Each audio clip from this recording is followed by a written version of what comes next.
आपकी कोख से पैदा हुआ एनपीएस, आप उसकी चर्चा नहीं करेंगे, आपको उमरावल पुरोहित नजर आ जाते।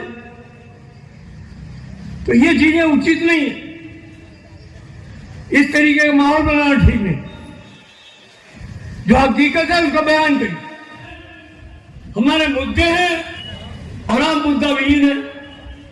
आपका मुद्दा है उमरावल पुरोहित, आपका मुद्दा है शिव गोपाल मिश्रा, एनपीएस के जनक उमरावल पुरोहित, यूपीएस के जनक शिव गोपाल मिश्रा।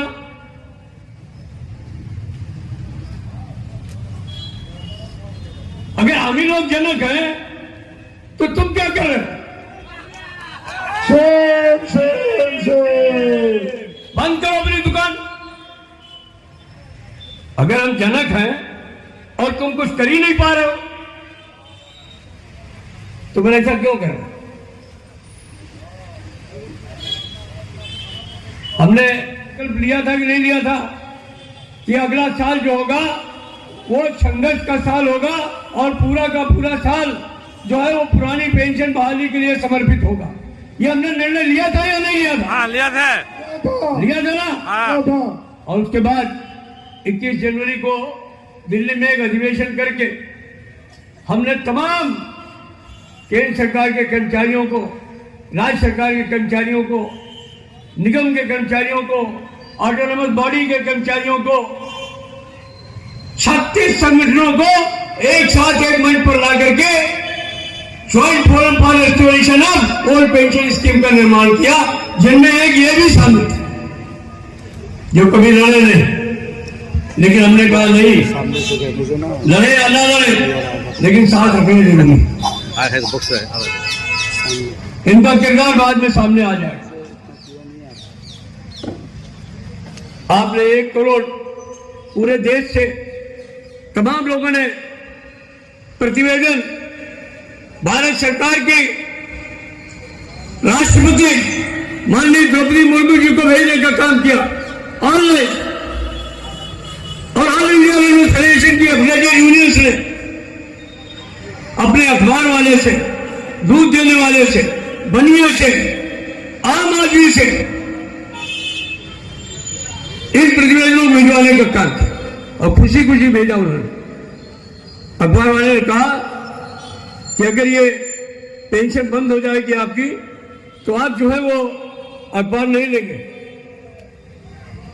दूध वाले ने कहा अभी 2 किलो लेते हो फिर आधा किलो हो जाए, पेंशन नहीं मिलेगी।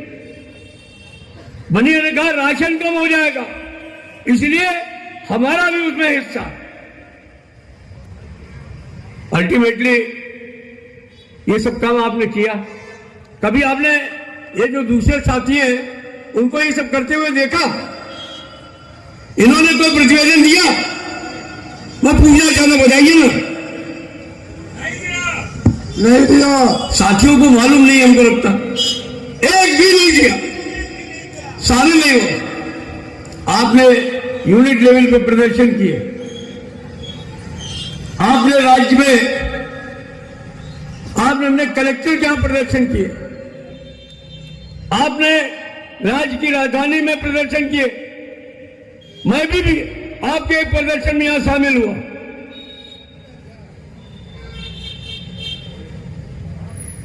आपने अपना पास लेकर के, अपनी छुट्टी लेकर के, आप जिस तरीके से एनएफ रेलवे मजदूर यूनियन को मैं सैल्यूट करता हूं, I send my red salute to you. मजदूर यूनियन जिंदाबाद, मजदूर यूनियन जिंदाबाद। इतनी बड़ी संख्या में महिला साथी, हमारे पुरुष साथी, युवा शक्ति, जिस तरीके से आप रामलीला मैदान में आए और उस रामलीला मैदान को आपने पूरा लालो लाल करने का काम किया, मैं आपको सलाम करता हूं, आपके जज्बे को सलाम करता हूं। उसी का परिणाम था कि निर्मला सीतारमण जी को कमेटी बनानी पड़ी। इन आंदोलनों में आपने जब मसाल जुलूस निकाल रहे थे, आप प्रदर्शन कर रहे थे, तो कभी इन साथियों को प्रदर्शन करते हुए देखा? जो चुनाव में देखा हमने, नहीं देखना, मलाई चाहिए, मलाई चाहिए, मलाई।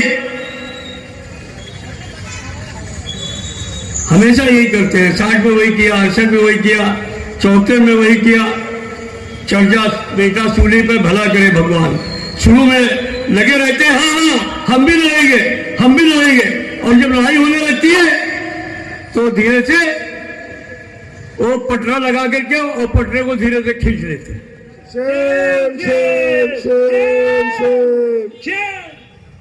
गाली के अंदर चोट के बाहर, ये इनका वो है। अब कमेटी बैठ गई तो नेशनल काउंसिल स्टाफ साइड को जाना ही था डिस्कशन करने के लिए, उन्होंने बुलाया, हम लोग गए। उस कमेटी के भी लीडर वही है, मैं स्टाफ साइड सेक्रेटरी हूं, मेरी जिम्मेदारी है, जिम्मेदारी तो उनकी भी है। कन्फेडरेशन के लोग भी थे, अकाउंट ऑडिट के लोग भी थे, इनकम टैक्स कस्टम के प्रतिनिधि भी थे, डिफेंस के सिविलियन एम्प्लॉयज के प्रतिनिधि भी थे। बराबर डिस्कशन हुआ। 2-3 मीटिंगें को पूरे तौर पे विफल हो गई, क्योंकि हम लोग कहते थे कि हमें गारंटीड पेंशन चाहिए, वो कहते थे ये संभव नहीं है, ये तो जो है वो कंट्रीब्यूटरी पेंशन है, ये आप उम्मीद मत करिए। अल्टीमेटली आप सब लोगों ने हड़ताल के लिए बैलेट लिया या नहीं लिया? लिया था। लिया। दूसरे लोगों ने भी लिया था? नहीं लिया था। 1 मई को हड़ताल का निर्णय हो गया कि 1 मई को हड़ताल करेंगे। जब हड़ताल का निर्णय हो गया तो सरकार से फिर न्योता आया कि भाई क्या कर रहे हैं, इस समय कोई सरकार नहीं है, आप हड़ताल करेंगे। हमने कहा नहीं, जो सरकार है भले चुनाव लड़ रही है तो क्या हुआ, लेकिन हम हड़ताल पर तो जाएंगे। अल्टीमेटली उन्होंने बातचीत फिर शुरू करा, और तब जो है वो बातचीत में कुछ नजर आया कि वो कहना क्या चाहते हैं। तब उनका प्रस्ताव आया। उनका प्रस्ताव क्या था कि 40% आपको पेंशन के रूप में हम देंगे, 40%। बीएलएस रिलीफ है, लेकिन 40% है। फैमिली पेंशन के नाम पर 30% देंगे, उसके बाद 30%,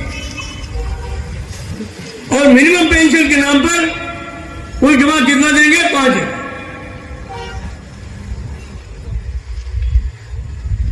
और कैश में आपको कुछ नहीं देंगे। तो भाई हम लोगों ने भी अपनी शर्त रख दी। हमने कहा हमारी शर्त यह है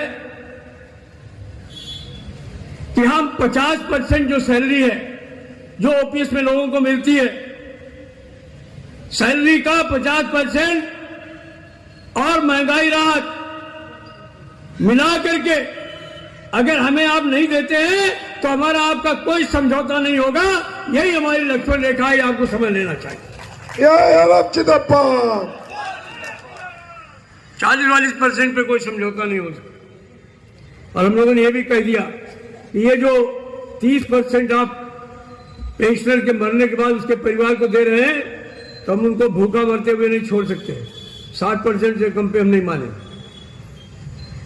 हम 15,000 रुपए की डिमांड कर रहे थे मिनिमम पेंशन की, लेकिन उन्होंने कहा ओपीएस में 9,000 रुपए मिलती है, आप लोग आपस में लट चलवाएंगे क्या?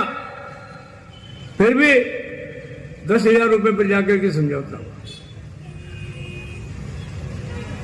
लेकिन चूंकि मूल 40% और 50% की लड़ाई थी, तो वार्ता टूट गई थी।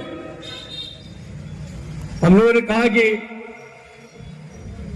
हम समझौता नहीं करेंगे, अब हम लड़ाई की तैयारी करते हैं और अपना आप जो मर्जी आए करिए।